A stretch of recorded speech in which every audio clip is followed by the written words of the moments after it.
I changed my mind. Alrighty. Hello, and welcome back to the Babbling Barroom with Ethan Johnson and Nick Lee. It's actually the Babbling Barroom with Nick Lee and the Tascam something unit. The and logo's Ethan not Johnson. set yet. We are working on it. That's true. That's true. The logo is in the works. Anyways, welcome back. Today we are sipping on some Red Label. Johnny Walker, Red Label. The stuff that Nick had just lying on top of his fridge. And right now we'll take a sip and tell you what we think. Smoky. Yeah, smoky indeed. That's the thing. Yeah, with scotch. I think it's the reason I don't really like scotch that much. Like, I drink What, it. too smoky? Yeah, it's kind of smoky. I kind of like my whiskey I like smoke on the side. What? But that's like that's the biggest appeal to whiskey. Well, One of the biggest appeals. I wouldn't consider like Jack or Jameson to be smoky. Yeah, they are kind of sweet, I suppose. Yeah, but this Johnny Walker's sweet too. It's just smoky. I mean, out of all the alcoholic drinks out there, whiskey is the most smoky, isn't it? That's tough to say. You've had a smokier drink than whiskey? Well, yeah, scotch, which is a whiskey. Yeah, that's not fair. That's like saying bourbon. Yeah. Well, yeah, bourbon's just sweet. Is that the difference? I think there's like more of a difference, but to me, it's like, I don't know. I don't know what it is, but if I drink bourbon, I know it's bourbon. And if I drink scotch, I know it's scotch. And if I drink Irish whiskey, I know it's Irish whiskey. And which of those is the strongest, do you think? In terms of alcohol? Well, just like the ones that hit you the hardest. Well, the strongest they all hit you hard. in terms of like my favorite is like I tend to like Irish whiskeys more. Okay. But I like it all. But the one I like least is scotch. I'd have to imagine though that like the alcohol by volume is probably similar for all scotches and whiskeys across the board. Probably, bourbons. but there's definitely been some drinks where like some whiskeys where you'll take a sip and you'll be like, whoa! And some that won't hit you as hard. Do you think that's due to the alcohol content? Well, I think that's it, but I think it depends more on your day. Like right now, fair enough. It wouldn't be out of line if things hit us kind of hard because it's 12:41. Way to sell us out there, Nick. Yeah. How dare you? Day drinking. I'm on vacation right now. What are you talking about? So if you're listening along and sipping along, you can either listen along and sip along at noon or at midnight. Yeah, exactly. Your choice. 12:41 to be specific. Anyways, so what's been on your mind, Nick? Well, as you know, Ethan, we just did a pre-release of our record Death Dream. Ooh, a plug. Yes, I had to plug it in. We played around a campfire. What's the name of this new album? It's called Death Dream. Death Dream. And what's it about? It's about a dream of death. Wow. Yeah. That's a depressing dream. The long and short of it, I thought I was dead all of June. Like, I knew I was alive, but I was like, I might be dead. I wrote this record, and then I went to the doctor, and he said, "You're healthy?" I said, "Well, I'm glad I finished that record in time." So we'll be recording it soon, and it'll probably be out by February 2019. 2019, that's right. So what does that mean that you are alive but you think you're dead? What the heck? What can you elaborate on that? There's this disorder. I don't know what it's called. I actually read about it in a Chuck Klosterman book. But it's apparently some people go their whole lives thinking that they're actually dead. Huh. And that has not been my case. But, there was something that happened that I cannot say. But it left me thinking that maybe I'd actually died. And it just kept going that way. To top things off, my life got really good. So I was like, maybe this is just like a death dream that I'm having. And it's like, look what you're missing. That's interesting. So I thought while this dream's going on, I'll write songs because that's my favorite thing to do. I'll play shows. And then, like I said, then I found out I'm alive. That sounds like one of those conspiracy theorists of people being like, we live inside a computer, so everything's already preordained anyways. So, like, you go through your life just being like, oh, I'm in a computer. Unfortunately, with simulation theory, as much as I would like to scoff at it, there's still a part of me that's like, maybe. I don't know. I think it's all silly. I mean, yeah, it's all silly, but so's God. I mean, like it's all silly. Now you're just getting into the real topic, aren't we? It's all silly. Like everything that people believe, except for what's right in front of them, is pretty fucking silly. Well, I mean, it's one of those things where it's like, and this is what I'll say a lot about religion is like, if you want to see it, you'll see it, and if you don't want to see it, you won't see it. I guess that kind of does apply to a lot of conspiracy theorists as well. Simulation theory. And like, I mean, if I also think evolution is pretty silly. I think it's the most likely. But at the end of the day, I don't really give a fuck. Like, I don't care how we came to be. I'm about the moment. Yeah, and that's a good point too. Is like, no matter what you believe or what's real, it's like how you act around the day is what should define you and what should matter the most. You know? Yeah. Who cares where we came from? Or it's like, who cares how the world was created? You know, what matters most is how you treat your fellow man, essentially. Yeah. Of course, that might also be a little bit of hoo-ha as well. Well, I mean, arguably, but at least you get something at the end of the day, whether it's karma or just feeling good when you go to bed. But like, if I spend all my time debating the pros and cons of creationism versus evolutionism, like, it's just stupid, man. Who gives a fuck? Well, I mean, it's one of those things where it's like, you know, it doesn't affect how you act during the day. It shouldn't. You can be a good person or you can be a bad person, and whether or not we were created by God or not shouldn't really affect whether or not you're a good person or a bad person. Exactly. That was something I read the other day On Reddit? No, but it was on one of those similar posts. It was someone talking about, it was like a religious teacher talking about atheism, why there are atheists at all. And he was like, atheists are there to show religious people that you can still be a good person without believing in a God. And when you see someone who needs the help, instead of, you know, saying, I'll pray for you, you should be like the atheist and be like, I need to take action, or otherwise no one will take action. So it covers a lot of ground, but it also promotes action and being a good person and taking the step to help people despite what you believe and despite what they believe as well. Yeah, I mean, like, the idea that only Christians do good, which was like, it's still probably widely held in a lot of churches, is just silly because it's kind of a poisonous idea. Well, it's kind of like they can only be good because there's a carrot on the end of the stick, which is eternity. Something like that. You know, whereas like anybody else can just do good because they're there. There's this interesting thing that I read about how, like, if I'm gonna butcher it, but if you're in a crowd of people and like somebody really needs help, it's unlikely anyone will help them. It's actually more likely someone will help them if there's not a crowd around. Yeah, because there's a lot of like, somebody else to take care of it. I don't need to get involved. Yeah, I know that. I think it's called groupthink, or it's you're absolutely right. It's like if there's a lot of people there, people are less likely to help because they assume someone else will help, or something like that. Exactly.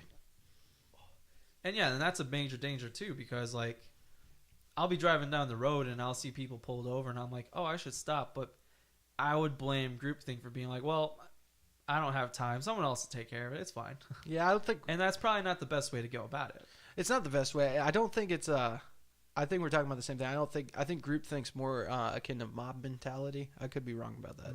But yeah, definitely there's always an idea of like, oh, someone else will take care of that. Right. When really, like, you just need to go do it. It's fine.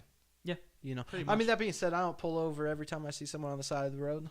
Well, I think the big sort of controversial example of this was people did like a social experiment, and if you know anything about those, they're kind of sucky, because it's just an excuse for people to be on YouTube to really poke fun or make people really feel uncomfortable. Anyways, the one that they did was they had this person like physically abusing someone, like it was like a boyfriend-girlfriend scenario, and the boyfriend was like beating the girlfriend in public, and they're seeing who was going to step up and try to like intervene, kind of thing. Which is, you know, already stacked against people, because if they don't, then all of a sudden it's like, oh, yeah. And if they do, it's like, oh, that person's a good person. It's like you're already making judgments on these people based off of one incident, and you don't know the entire context. Wait, but it was one of those situations where if there was more people around, there was less people who would intervene, and if there was very few people around, there's more people who would intervene. The thing I don't like about those specifically is what hand editing has in it. Exactly. Like, there's this video that's been going around for a couple of years, and there's like this guy, he's covered in his clothes, have like $100 bills stapled to him, and he's just walking around. He's like, take whatever you want, guys, take whatever you want. And they cut it so like all these like middle class and rich people are just taking tons. Sure. And then the one homeless guy who comes up, he goes up and he just takes one. He's like, man, I'm sorry for taking this. I just really need a meal. Sure. And the guy's like, hey, you can take as much as you want. He's like, no, this is all I need. Somebody else needs that. Sure. And like, editing played a huge part in that.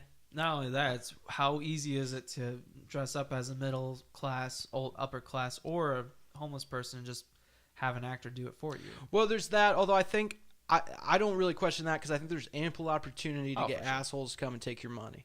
But like the editing plays a huge part in it, you know. But what I'm saying is, like, I feel like there's a lot more stuff that happens behind the scenes, and you don't know who's in on the joke already. Yeah.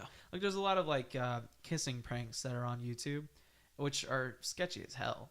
But you have people... What are kissing pranks? Well, you have, like, this person on, like, a strip, like, Broadway or something like that, and they'll be walking around, and they'll run into these, like, really drunk college girls, and they'll be like, hey, like, would you want to kiss me? For like $50, but like the dollars are fake or whatever, and they're like making a big show out of it, and it's just really uncomfortable, and it's super sketchy because they're under the influence, and you don't know how they're going to react about all this stuff. But at the same time, it's one of those things where it's like maybe he already knows these people, and they're just people he pulls into his joke, and then they're like, "Oh yeah, I'll do that for you. Yeah, sure, let's do it. Where's the camera?" You know. It's one of those things where you don't know the entire conversation. Yeah, that's shady as fuck. It is. Yeah, I'm not a fan of that. I didn't know about it till right now. Not a fan. I can already make that judgment call. Yeah, but I mean, it's something that people are running into more and more these days is edited versus unedited content. Yeah, I know Jordan Peterson, who we'll probably end up talking a lot more about on this podcast.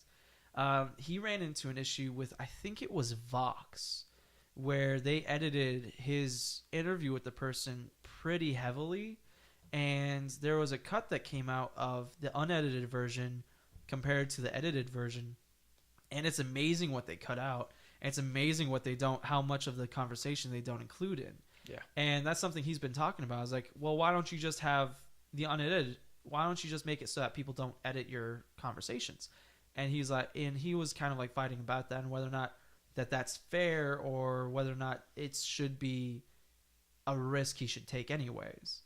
And you would imagine the unedited stuff would be best, but that's kind of not the world we live in, where everything's so in your face and fast and nutshelled, basically. Things are changing though. Like that conversation with Peterson, like one of the biggest pet peeves I have with Jordan Peterson is because he spends a lot of time thinking about a specific thing, which is good, right. But he also does so many interviews. You hear him, wax on the same thing multiple times. Right. But he was on Rogan the last time he was on, which was like back in June or something, and he was talking about how editing has really kind of screwed him over a lot. And then Rogan was like, "Why do you do things like that? Why do you go to shows like that when you're not one of those guys? Like, right. You should be on shows like Rogan's." He didn't necessarily say his own, where you just have 3 hours of audio that goes out. And I think there's something to be said to that. I've especially kind of felt that on stage now. I used to feel like you got to go, bam, bam, bam, no dead air or anything. You don't have time to breathe. You got to get all those songs in because people's time's valuable. But in the end, like, taking a breath and just sitting back and doing something real goes a long way. Oh, for sure. Like, honesty covers a lot of ground. That's why, like, from now on, like, I just track all my records live because we have so many polished turds out there, right? That like you can just, if you want to hear polished music, just turn on country radio. Pretty much. That's all you have to do. Pretty much. You don't need to buy it. You don't need to listen to it. And then if you want an unpolished turd, you can get my record. Like, I think things are changing. That's also why, like, I'm not planning on editing these podcasts. Yeah. They should just go out. Well, it's weird because when you say things are changing, it makes me think that people are more likely to eat something up for an hour and like listen to a podcast for an hour that's not edited versus listening to something that is edited. I used to be the opposite way a long time ago. Like I used to watch video game people play video games a lot, and I would hate it if it was just an unedited playthrough because it's like you have to get through so much content to get to the gold nuggets, Well, with the edited stuff, it's like you get all this stuff within 10 minutes and you don't need to see anything more usually. And there's definitely a big appeal to both of those. But I think more and more people are becoming more accustomed to being unedited and more likely to listen to like an hour's worth of content than as opposed to listening to just the highlights. Well, yeah, there's something to be said for the investment. I was the same way. But like there comes a time when like at least for me, like I started feeling kind of angry by edited content because it was almost like to me that creators were saying you can't handle the truth. So here's the thing that's gonna make your pleasure receptors, brighten the fuck up. Right. And I'm not into that. It's like I can take it. I can sit through a 3-hour conversation that maybe elevates everybody, and then you walk away a different person. I can sit through, for instance, man, like the second Punch Bros record, to my ears, it sounds like it was probably just recorded live in a room. Very few records are recorded that way nowadays. Now you do the guitar, you do the drums, then you redo the guitar, then you do the bass, then you do the vocals. And that's the cleanest production you're ever going to hear, but there's no synergy behind it. And like we can sit through less crystal clear production to hear something amazing happen. Right. I think that's the way the world's going in a response to all this edited shit, which is really just marketing hitting you. Well, I think it depends. I lost my thought though. So, because I think a lot of it has to do with Joe Rogan probably has a lot to do with it. Probably. Yeah, he's had a huge impact. Jeez, I completely in lost the my thought. podcast Anyways, world. you go on. I'll think of it maybe later. I mean, I could just kind of go in circles with this. Like, I really think we're in a time that's kind of barren of reality. You can hide from reality constantly. And then there's people creating really interesting things and they're censoring themselves. You can't put this out. It's not going to grab attention. Especially with viral videos. Like, the thing is with viral videos is like you have to grab their attention within 1 second and you have to be out the door and gone within 5. Yeah. Well, viral videos are best when they're shareable. Like, it's easy to share that. Something quick. And I mean, I can relate because if someone holds out their phone, they're like, watch this. I hate doing that. Yeah. I hope it's under 6 seconds. Exactly. And usually it is, thank God. I hate watching things on other people's phone. And I do kind of remember my thought now because it comes down to like the length of this content. Yeah. Unedited stuff lasts forever almost. Who knows? It's not paced. I've definitely scrolled through YouTube and it'll be like questions like why is Avatar the Last Airbender good? And then the video is like 26 minutes long. And you're like, this is a yes or no question. Yeah. I should be able to click it in 5 seconds. You'd be like, yes, it's good. And then that's it, But I have to listen to 26 minutes of you talking about the pros, the cons, the ups, the downs for you to finally say either yes or no. Like, screw that. I'm not going to do that. You really, like, when you're in the world of unedited content, or less edited, I guess I should say, you really have to gauge, does this interest me enough to invest the time? Right. But we need more of that. If you think about books, dude. Right. You got to make the decision. Because let's say a 500-page book. I don't know how long it takes to read that. Let's say 10 hours. Mm-hmm. Maybe more. Who knows? That's an investment. Right. If I pick up The Shining, I'm going to invest in it. Right. If I watch the movie, I can just kind of have it on in the background. Right. It's 2 hours. Yeah. It is a big question because you're right. It is an investment, and I think you kind of need to work for both of those. Yeah. But like, how much of the experience do you get from one versus the other? I remember there's 2 Bloodborne playthroughs I've watched recently. One was PewDiePie and one was Game Grumps. I'm still going through the Game Grumps. The Game Grumps one is like over 100 episodes of like 10 to 15 minutes each, while the PewDiePie one was like 8 minutes or 8 episodes of like 10 minutes apiece. So Game Grumps, are they showing every single death? Yes. Okay. The Game Grumps are unedited. PewDiePie is edited as an example of like how many episodes they have.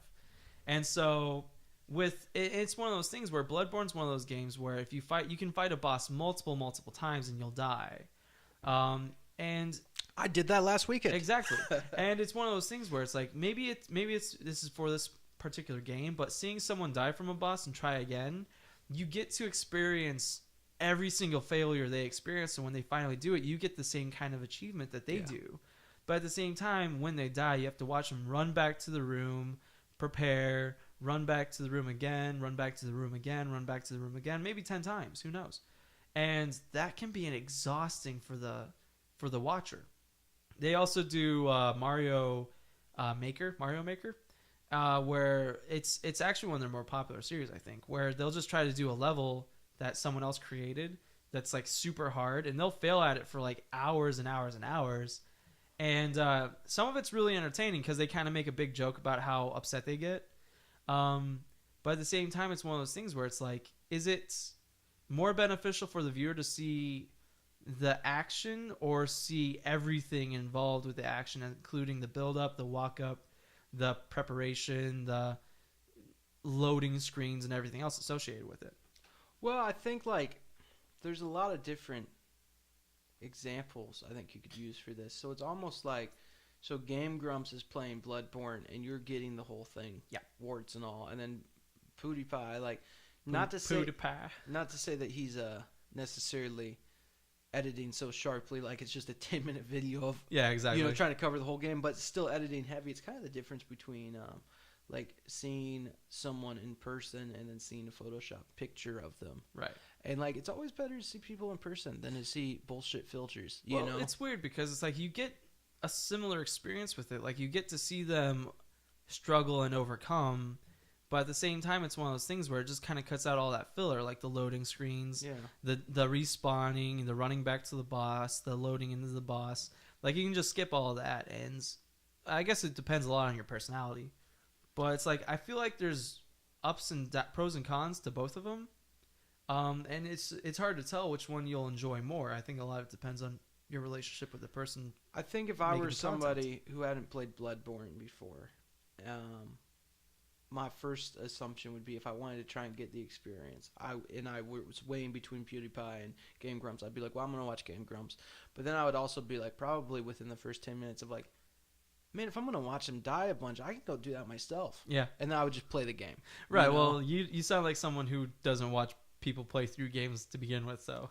You know what? That's changed. Really? I can sit back and watch Dead by Daylight videos. Oh. It's almost like a sporting event to me. Because I'm watching it, like I'm breaking it down because I play that game a lot. Like I've been playing since June, and I'm breaking it down. And I'm like, oh, that's a good move. Good job. Look at that idiot. You don't know what's going on. You fucking noob. You know, like. See, and that reminds me of back when I used to watch League of Legends videos like crack. There was so much League of Legends content out there, and I was eating all of it up, or as much as I could. I was still kind of picky though. I didn't like watch everybody, but I watched enough. Oof, that was a lot of content. The only League of Legends videos I watched were Dunkies. Video game Donkey. Which, like, those are super edited, but in the end, that's his art.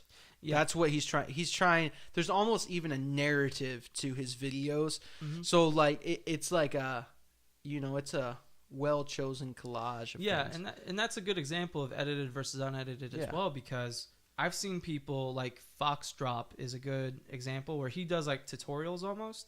And he'll just record like 40-minute games and show you step-by-step late game, mid-game, early game, and show you like what you want to be looking for, what's going on, how this champion works and stuff like that, and what the strengths and weaknesses of the stuff. Yeah. And then you have Donkey over there who I don't even know if all of the recordings he uses of his voice, he records as the clips happen. I think he dubs over a lot of the stuff. Dubs over, yeah. And so he dubs over stuff. He edits it to the point where you only see like 3, 4, 5 seconds of one thing happening, and then it moves on to the next one. And that's completely different than what I just described with Foxdrop. Let's see if I can. And they're both valid in their own right. Let's see if I can get this idea across. I'm going to relate it to music because it's the only thing I know about. Yeah, well, I'm doing video games. Yeah, exactly. The only thing either of us know about. So, let's say the Unedited Death Dream, which is the new record. Yeah. The Unedited Death Dream, let's say it's me when I'm writing it, which there's a lot of bad sounds when I'm writing a song. There's a lot of shit. There's a lot of parts of songs I'm going to cut out later. So, like, I'm editing it down the road to curate the experience I want people to have. And that's the record, the performance we did on Saturday. Yeah. So, like, in that regard, editing's great. Like, you don't want to go and see a stand-up comic who's sometimes you do, but who's making up the material on the fly and doesn't know where things are going. There's an audience for that in improv, but you don't necessarily want to see a comic doing that. You want them to have done the work. You also don't necessarily want to read a book that has every tangent the author originally put in it. Right. So in that regard, there's something to be said for editing. But in the end, though, it's still a magic trick that can be done live and in front of people. Mm-hmm. It doesn't take any computer magic to play a concert. Well, I mean, it sounds like now you're getting into preparation too. I mean, exactly. Like refining kind of thing. And definitely when you're playing a game, that's a lot harder to refine. But something you can refine, like I brought up Game Grumps. They've already set up their personalities. They've already kind of set up their dynamic with each other and what they talk about, how they talk about it, and stuff like that. Yeah. So like that's a way that they refined their setup before their playthroughs nowadays. That's true. So they kind of like already made that relationship. Well, like if you're editing something, you can always make it better. You can always edit it differently or in a different tempo style or whatever. That's a lot harder to do when you're just doing it live. But when you do it live, you can also prep in other ways as well if you do it long enough. Well, the thing is, like in terms of editing, when do you stop? There's this quote that's great, and it says it's by a poet. It says poems aren't finished, they're abandoned. And like I definitely feel that with songs. Like you could always, I have this idea that if you work harder, you can make things better. But there's a point where you're like, you know what, I've worked hard enough, and this song's pretty damn good, and I feel like it does what it's supposed to do, and that's when you stop. Sure, you know, and then you play it, and it evolves on stage eventually. But there's a time when you abandoned it. Yeah. I mean, that's fair. And some things you probably should abandon. Like, don't hang on to old trash, basically. Yeah. Things you should abandon. Old trash, children. Dark. But it is one of those things where it's like, who are we to really say what's good and what's bad? Like, something we've brought up a few times is that both sides are kind of valid in their own right. But they definitely are kind of different in a lot of different ways, and they definitely have a lot of pros and cons. Like some of the pros is like for editing, you get right to the action. You don't have to have all this filler. You can say what you want. You are less likely to say something embarrassing or offensive to people because you can just cut it out. Yeah. You can also add music and other stuff that happens, and you have more control over it. While with the unedited stuff, it's more authentic, I suppose. You have a lot of more opportunities to be more real. People have a longer chance to get to know you. The journey's more authentic because if you're trying to accomplish something like a video game, then you get to see all the failures, all the steps taken to achieve that, and et cetera, et cetera. And that can make that a lot more authentic and make you bond with the people more often than not, too. Especially since there's more hours and content and episodes associated with it as well.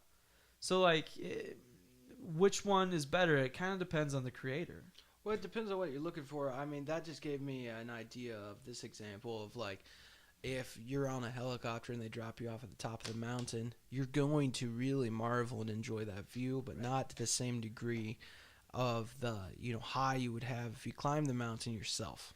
Right. And it sounds like maybe Game Grumps gets closer to that because you might watch them fail against the same boss 30 times. And then when they win, like you're a little bit exhausted, but at the same time, you're right there with them. Right. At that point, you've seen it so many times, you probably could have done it yourself and you feel connected to it. Like, there's something to be said about the journey. Yeah, but I would say that both of those aren't exactly inauthentic reactions either. You're still seeing an amazing sight both times. Thing is, well, yeah, you're seeing an amazing sight, and we need those things because, like, I would never see what it would be like at the top of the mountain without a photograph, right? Because I'm not a mountain climber. Oh, but I thought you said like go up in a helicopter and see. Well, I said a helicopter. That was the example. They drop you off at the top of the mountain. Yeah, exactly. It's like not you're still seeing the top of the mountain. It's not going to feel as good as if you climb there. Probably not. When you look down and you're like, I started down there and I'm up here now. Yeah. There's value to that. Yeah, and you're probably right. But at the same time, it's one of those things where it's like, why does the one counter the other one? Like, if you go up the mountain with a helicopter and see the same sights, like, yeah, you didn't work for it, you didn't experience the journey, but at the same time, it's like you still got to see the top of the mountain. Lord of the Rings. Okay. The Two Towers. Okay. By the time Helm's Deep rolls around, you've been with the characters for like maybe 4.5 to 5 hours if you count the first movie. Something like that. If I just show you Helm's Deep, it will not mean half as much to you unless you watch all the movies. True. Or you could just say that for any climax to any story. Now, if you're just laying in bed, you can't sleep, and you're like, man, I just need to see some cool fight scenes. Maybe you'll cue that up on YouTube if it's there. I'm sure it is. Oh, absolutely. But the experience is better with the investment. I agree. And we're living in a world with zero investment, so there's zero return on investment. You just get tips. I think the big difference in that example, though, is that it's like, with Helm's Deep specifically, it'd be like watching the first movie before the second movie, as opposed to just watching the second movie, like in its entirety. It's one of those things where you're right. It does make more sense. You know who Frodo is. You know where they started. You know how they all met and what they mean to each other.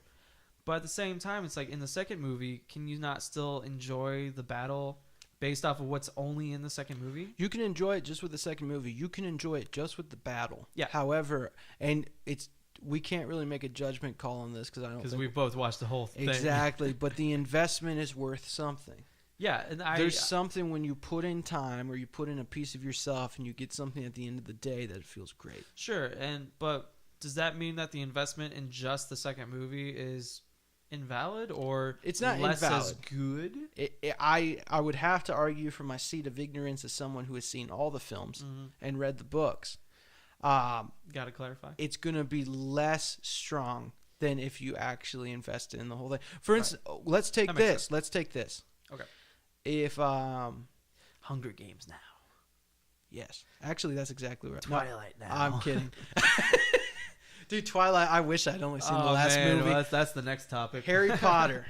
Okay, Harry Potter. The only Harry Potter film you've seen is Deathly Hallows Part 2. Okay.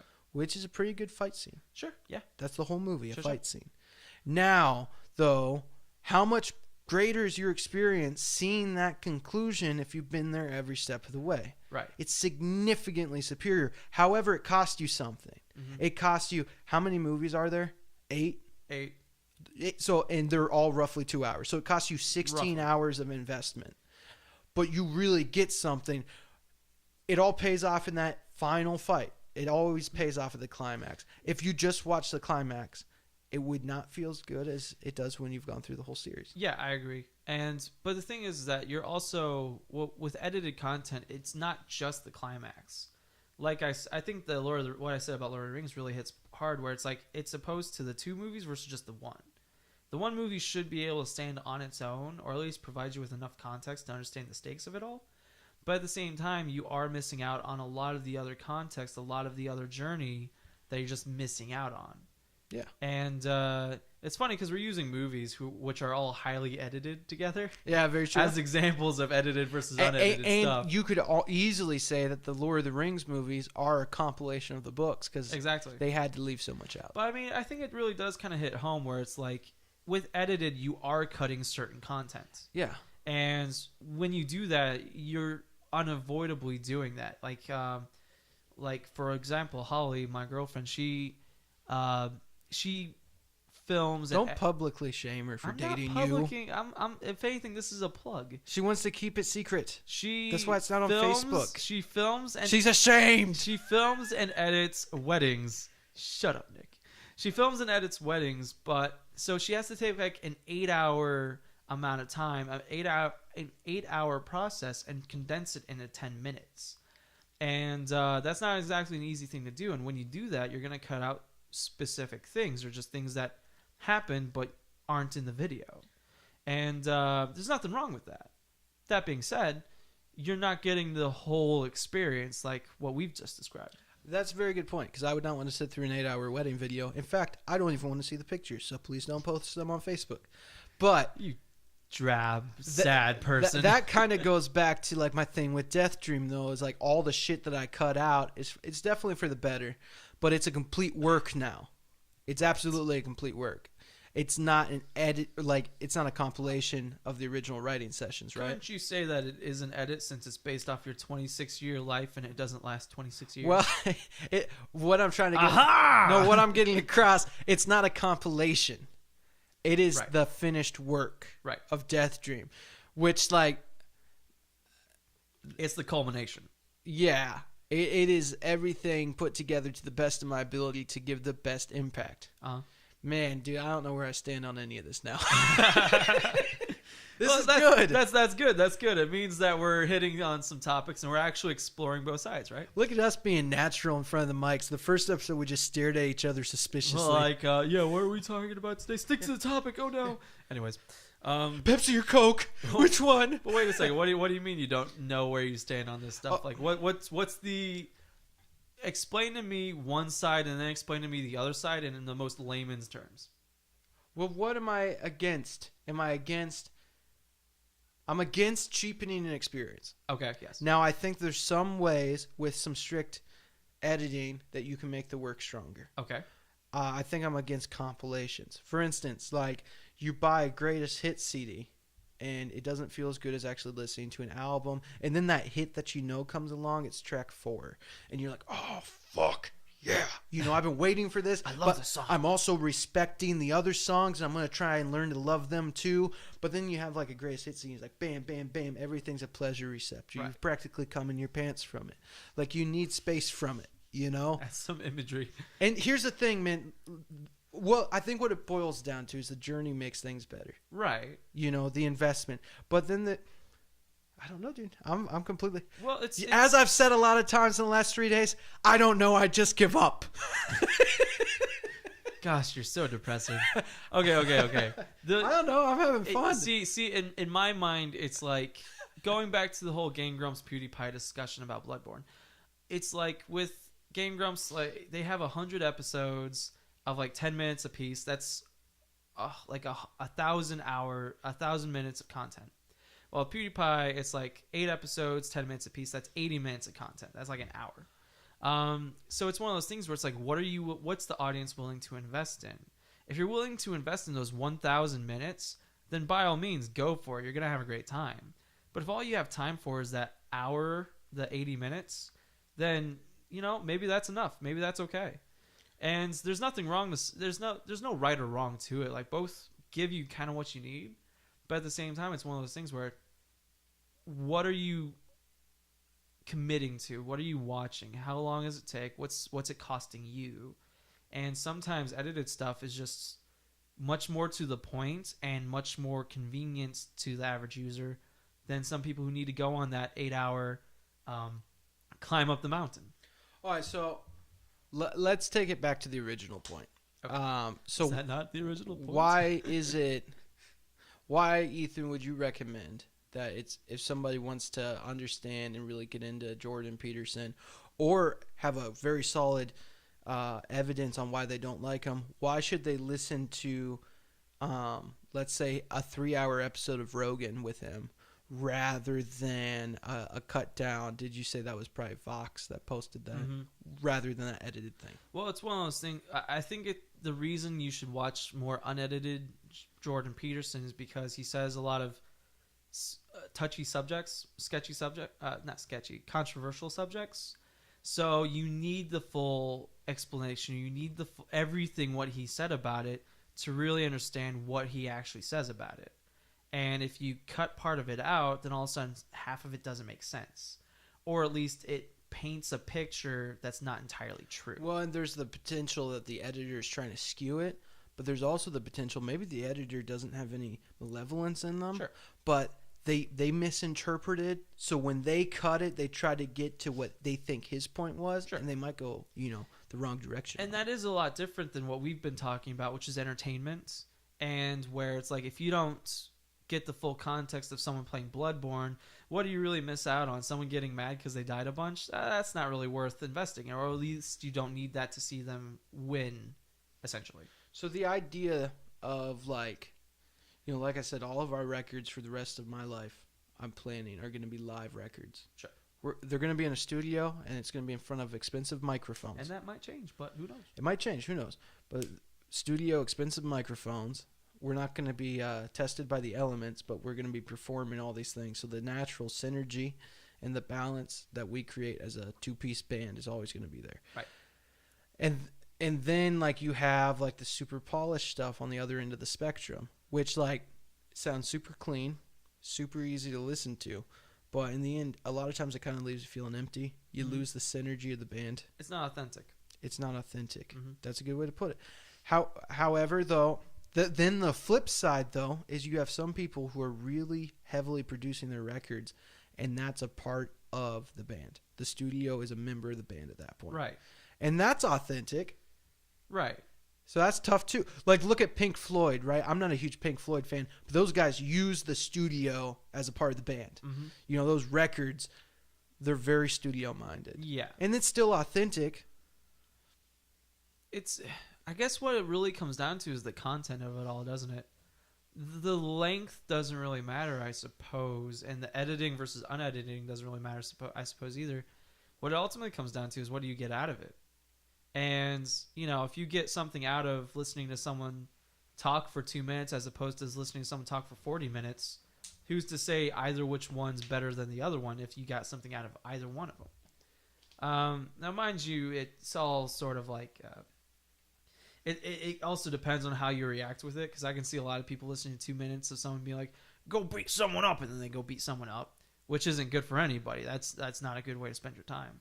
But if you just listen to like 2 minutes of like Shia LaBeouf going, do it, and it convinces you to go for a hike or go work out or do something positive with your life, then who's to say that that's not better than listening to someone for 40 minutes explain what the issues with your life are, what's going on with your life, what you need to do to improve your life. Well, and like I think it all goes down to the actual piece, you know? If Shia LaBeouf's piece from start to finish it's a performance piece and it's 2 minutes of him saying just do it, then it's not necessarily cheapened, you know? That's the piece, that's the poem, you know? That's right. the song. That's the symphony, who right. knows? You know, I think it's when maybe outside sources are really getting on things, right. you know? And cutting it up in such a way.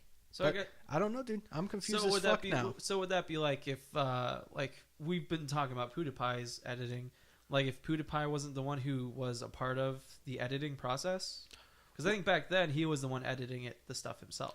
Well, and I mean, I've only seen a few of his videos. If I had to watch more than 11 minutes of them, I'd probably hang myself. You probably like his new stuff. He's not as immature or crazy as he's been. I mean, I gotta give him props because you sent me that game that he played. What is it? House of the Witch's House. Witch's House. That was a long time ago. He doesn't make videos like that anymore. And that was long, dude. Because I started watching that in the daytime, and when I finished, it was nighttime, and I was scared and sad. Shoot, that was a good game. Hey, dude, I haven't played it, but that's a good game. His reactions to it really elevated the experience. Oh, for sure. To the point that I didn't feel like I missed out by not playing it. Right. Like it was great to watch him play it. That's the only PewDiePie thing that I've seen that I liked. The only reason I have an urge to play it is to show other people how good it is. But I don't have any other urge to play it. And you could probably... PewDiePie knocked it out of the park, man. Like, but no, he actually doesn't make any of that stuff now. Nowadays, it's mostly like... It's almost like a vlog or a blog or like a mini podcast where he'll just talk about new internet stuff, usually. It's interesting. I'll send you some of the stuff. So it's just another like... Yes. We're doing a roundup of the internet. No, like a lot of his stuff you'll go through Reddit. Which isn't as bad as you think it is. I'm not really using Facebook anymore. I just use it to promote. And now to replace some of my scrolling time, I use a little bit more time on Reddit. Mm-hmm. And it's really it's elevated my life. Because people are fucking insane, and on Reddit, they feel safe. I've never been into Reddit, but some of the stuff that they put on Reddit is literal gold. Dude, there's a subreddit I love. It's called Confessions. Yeah. And people just post their deepest, darkest secrets. Sure. And it is incredible. Mm-hmm. It is amazing. Rule number 1 of the internet is I think it's number 1. No one knows that you're a dog on the internet. Which is basically, in my mind, what I've associated with that is that everything on the line is anonymous to a certain degree. Yeah. Not entirely. Like, there's a lot of information out there, and people are really weird about tracking things down. But at the same time, it's like if you post something on Reddit, there's a big chance that nobody knows who you are. Yeah. So it's like, might as well just say all this really offensive stuff. That's why there's a lot of offensive stuff out there, too. Well, it's as close to anonymity as you're going to get. But then there's, like, also such a level of depravity. Like, there's, like, the Watch People Die Reddit, which I think may have been taken down. I'm seeing that show up less. Yeah, that doesn't sound good at all. No, you just watch people die. Sick. And then people are like, oh, it's funny. Yeah. He got hit by a train. Yeah. There's definitely a level of apathy associated with the internet. Which is funny because there's a lot of talk about sociopaths. going around. Sociopathy. Yeah, sure. And it's one of those things where it's like the definitions that are going around now are so vague that it kind of associates to anyone online. Because it's like, if you laugh about this, then yeah, you're probably a sociopath. It's like, that doesn't sound right to me. And as we talked about on the car ride back from lunch, like, everybody has sociopathic tendencies. Sure. But it doesn't make you a sociopath. It's like, oh, you don't care that a dog over there just got kicked? Oh, how dare you? It's like, I don't know. There was a dog that got kicked? What are you talking about? Bunch of edgelords. My sister was staying with us over the weekend, and she was talking about how where she's from, which I won't say where, you freaks, but where she's from, there's a lot of hillbillies and rednecks, and you know what those kids do for fun? Shoot firecrackers off in their pants? And they go and they kick raccoons. That's a major sin in your book too, dude. If you kick a raccoon, man, I just want to pound you. Like, kiss with your fists. Kiss the curb. No, I don't use my fists, Ethan. To pound people? It's all head. Anyways. But yeah, man, it's, I don't know. There's a lot of bad things out there, and sometimes you're right, everyone's done something bad, something stupid. Oh yeah. There was something I was watching, and I was watching with Holly, my previously mentioned girlfriend. And I kept telling her, I was like, we were watching someone, we were watching this guy like light things on fire, or talk about how when he first started making videos, he was lighting things on fire. And I was like, yeah, well, every boy has a fire story, or a story about them lighting something on fire. And she was like, really? I was like, yeah, pretty much. Then like a week later, my dad and my grandpa are talking about all these like horrible things they did as a kid that probably warranted them to be locked up nowadays. And I was listening to them being like, oh my God, what's wrong with you guys? And I would still say most young people will have like some type of story or something that they've done or have been a part of that they would probably not like to admit nowadays, or would admit that was really, really dumb at the time. We've all done terrible things, you know? Sure. Like, the thing is, though, let's talk about guilt. So, like, people talk about guilt all the time, but most people don't have guilt. I heard guild. Well, I was like, what guild? We're talking about guilt. Guilt. Most people don't have guilt. They have a fear of being caught. They're not sorry. Yeah. They're afraid they're going to get in trouble. That sounds like a sociopath to me. Well, but here's the difference. If you have guilt and if you're sorry, you change your behavior. So when I was a kid, we were taught that before going to bed every day, you had to pray and ask for forgiveness for your sins. Yeah. So, like, I would pray, and, like, I've always been, you know, if I'm going to do something, I 100% that bitch. So, like, I would, like, list every sin to God silently. But then I'd be like, I think God's sick of this, because he's like, man, you're doing the same shit every day. Stop, you know? You'd imagine. That's a fear of going to hell. That wasn't me feeling bad. If I felt bad, I wouldn't have done it again. It's a fear of going to hell. You don't do that anymore? What? Pray and ask for forgiveness? Yeah. No. Oh my God. Nah, I'm just kidding. I just try to forgive myself. Yeah. But I don't know. I don't want to get in. Finish what you're saying. Basically, yeah. A lot of times, you know, people, I'm sorry I did that. And then they go and do it again. They do it while they're apologizing to you. They don't want the fallout. Right. They want a free pass for what they did yesterday. They're going to do it again today. And they're going to ask for a free pass again tomorrow. Yeah. It's there when fucking you have coon kicker. When you have people apologizing, there has to be a level of authenticity to it. Like, if you're saying you're sorry, you gotta mean it. Otherwise, you might as well just shut up, you know? And the greatest apology is followed up by trying not to do the fucking thing again. Now, mind you, it's like there is a lot of stuff out there where you'll continually fail at, kind of thing. Yeah. That's something I always run into as well, where it's like I'm going through this kind of inner struggle where I'm trying to get all this stuff done and develop these good habits, but all these bad habits keep like dragging me down, and it feels like I'm not making any headway. But there's definitely like a desire and a guilt that's associated with that, even though I have no progress to prove that that's the case. It's one of those things where it's really kind of tricky because you can't see other people's hearts. And I guess that kind of gives God an advantage, like in your example, where if it's genuine, then it's okay. But you're right, you do need to start making steps to kind of like try to stop it. But only God's kind of really able to see that. Everyone else has to judge you based off of what they can see. So it's all kind of just a sketchy mumbo jumbo. Well, yeah, and like it's all just the gumbo. least you can do when you've done gumbo. wrong. The least you can do when you've done wrong is try to do better.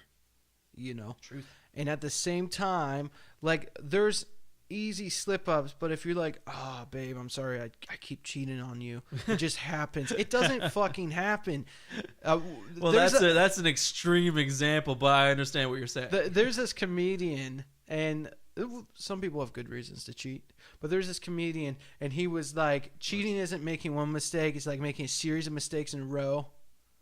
Now that's been memeified. Yeah, wait, who is that? I have no idea, dude. Really? I have no idea. Shoot. Do you know who it was? That sounds super familiar.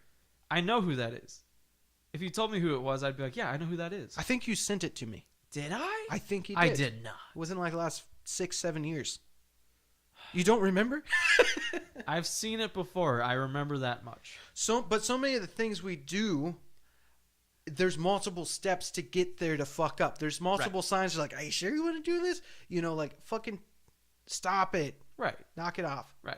But I mean, it's one of those things where it's like sometimes you do relapse. Like it's like any addiction, you know. Well, an addiction's something more serious. Yeah. But I mean, it's a good example because like people will have guilt about their addictions, but they won't exactly break it right away. You know, sometimes they'll even stumble and fall back into it, and they'll have to start working a way towards that again. Yeah. It's like it's hard to be like someone who's like, oh, I really should quit smoking. I feel so guilty about it, and then they never take any steps to stop smoking. It's like it's really kind of hard to judge that person because one, you're kind of disappointed because they're not taking any action, but at the same time, you understand that that's a really hard thing to just break away from just outright. Well, the thing is, though, I think honesty is the best policy. True enough. Okay, so like somebody I know, their significant other was a chain smoker for a long time. Okay. And he's like, baby, I stopped. I don't smoke anymore. But what he meant, he was down to half a pack of cigarettes a day. It was a lot. If he could have been like, hey, I really struggle with this, but I'm not smoking a whole pack anymore. I'm down to half a pack. We could celebrate with them instead of being like, you piece of shit. Yeah. Why'd you lie? Yeah. Why do you need to lie? Maybe it's because he felt guilty. Well, maybe he did feel guilty, but you know what? Sometimes you just gotta live up. For instance, like, if I'm struggling with something, I just try to be as open and honest about it as I can. That's like, true. I'm doing my best. Struggle, right? Here are the steps I'm taking. Here's how it's gotten better. It's an uphill climb. Right. You know, rather than being like, I don't drink anymore. Aren't you proud of me? Right. And then the second you go to bed, I pour myself a glass. I'm like, ha, I'm not a drinker. Glug, glug, glug. Yeah, I mean, it sounds like the main issue we have are with hypocrites. Hypocrites, yes. The people who say, I'm this way, I've done this, I'm so much better than this, but then turn around and do the exact opposite of what they just said. Yeah. And I think we've all had experiences with that where they're like, oh, yeah, or like churchgoers are obviously an easy target where they're like, oh, Sunday Christians. Yeah, it's like, oh, yeah, I love God. God's amazing. I do everything God tells me to do. And then they go out and do everything, you know, that's you wouldn't expect someone like that to be like.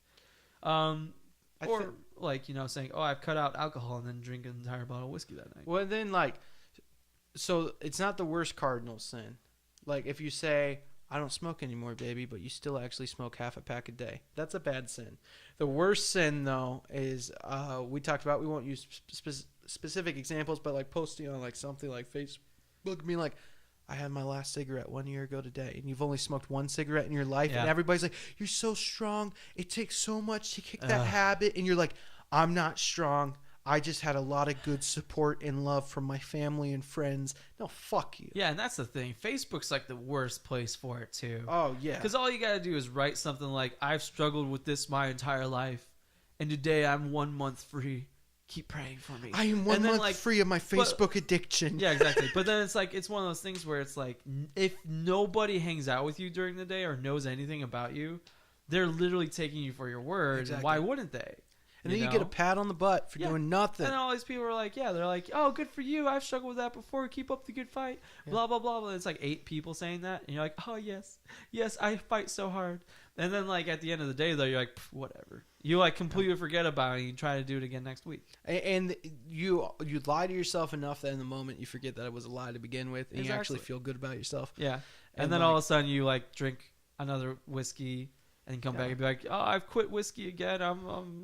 I'm a week free. Keep praying for me. And everyone starts praising you again. Well, dude, I'll tell you this, man. I've put a lot of thought into it, and I have not had a sip of liquor in about 10 minutes because my glass is empty right now. Speaking of which, what'd you think of it? The scotch. You know, I don't generally enjoy scotch very much. I tend to like most liquors, though. But I dug that. Now, it helps that we just came from lunch. We had a beer with lunch. Sure. And, yeah, that honestly hit the spot. I'm tempted man, to go buy another bottle that's going to take me a year to drink again. It felt so heavy for me. I felt heavy? Every sip was like, oh, God. Like heavy in the stomach or like... Maybe, and that might have to do with lunch. We just had lunch. But at the same time, I mean, we might have had a late night, midnight snack. You don't know. Yeah. Dude, can you close those blinds? The sun's in my eye. Or is it the moon? Who knows? Shoot. Or is it the moon present? Who knows? Spoilers. Shoot, when you were like, when you just said that you were thinking about this for a while, I was like, this ought to be deep as hell, man. Whatever you say next ought to be deep. And then you're like, you know what? I'm out of whiskey. It's like, oh, okay. You know what? That's a fair point. That's a new topic. Shoot, we've been bouncing all over this podcast. I know, dude. It's because, like, these are turbulent times in my soul. He said while stroking the flame of a candle. Ooh, it's hot. I can still feel. But I mean, that's something real. That's kind of what we're aiming for with this podcast, though, is to just kind of keep the conversation flowing and natural. And you know, it's like in a bar, you don't know what you're going to talk about, but you know you're going to talk all night. Usually at a bar, you know what you're going to talk about. It's problems. Woman, yes, or man, or whatever floats your boat. Yeah, or they. You know, whatever it is. Anyone causing you trouble. Anyone wreaking havoc on your mind. He, she, ze. That's why we gather at the bar. The bar's like church, where you can actually be yourself for once. And you make your confessions to the bartender, who doesn't really care. They just want a tip. Oh, is that it? Okay. I just ran out of things. Yeah. Well, I mean, hey, if you have nowhere to go, we'll let you in. Yeah, Babbling Barroom. Dang it! I keep mumbling. I keep saying like. You also keep Please ignore me. You also keep checking your phone. What is your checking, mistress in labor? I'm checking the time. Excuse me. Checking the time. Yes. You got someplace to be? No. Oh my god. Oh my god. You know, on podcast days. This is so much weaker than the rest of this podcast. You know, on podcast days, I clear my schedule. I cleared my week for you, Nick, and you test me. Yeah, this actually, we're 57 minutes in. Yeah, we probably should have stopped this about 5 minutes ago. This has been a whirlwind. Anyways, closing thoughts, Ethan. Love each other emotionally. Don't post fake stuff on Facebook. If you're struggling through stuff, we support you. And my final thought. Post in the comments whether or not you think editing or unediting is better than the other. And as I've said a lot of times in the last few days, I don't know and I give up. Ethan, before we go, I want us to do this. Okay. List like one thing that you're really digging right now. One thing I'm digging. Could be right anything. now. It could be food. Could be Johnny Walker. It could be music. Mine's gonna be music. That's a good question. In future episodes, we can come prepared for this moment. That's a really good question. But we're not going to edit this because the journey is going to make it better. What I'm digging right now, I know it's been a while since people have actually played this, but yesterday I played a whole bunch of Pokemon Go. You played it at lunch too, folks. Yeah, that's true. That's true. I was trying. Yeah, that's true. I caught it. What did I catch? I caught a Rhyhorn. I don't remember. No, I caught a Ponyta. Anyways, because what I play the game with my mom on the weekends, and we'll go out and walk around and just hang out and bonds together, and that's a good time. But yesterday was like one of the events, and I caught like a bunch of this one Pokemon that was really rare, and it was a good time, man. It was a really, real good time. What rare Pokemon was that? Beldum. I got a Metagross. For anyone who knows that, yeah, I got a Metagross in your face. Which everyone probably got one because it was a special day for it. So The Netflix caption would be right now, Chide's audience. Chide's audience. Yeah, you all suck. Ugh. I'm just kidding. You're all lovely. All right, my plug. Your plug. I've been listening. You're gonna talk about your album again? I've been listening to the live recording of my record, Death Dream. Ah. No. I've been really, really into Philip Glass deeper than ever before. He's probably the most known or well-known living composer. I've heard of him before. And his record, Glassworks, which is kind of the go-to. It's pretty basic Philip Glass, but god damn is it good. Yeah. So, yeah, if you guys are looking for something new, listen to Glassworks Or play Pokemon Go. while you walk around. We don't have to be at odds, Ethan. We come here as friends. You can do both of them. We come to the card table as friends. You can do both of them at once. Mm-hmm. You can listen to Philip Glass, and you can go catch better Pokemon than Ethan could ever dream of. True. Yes. Alrighty. Bye. Love you.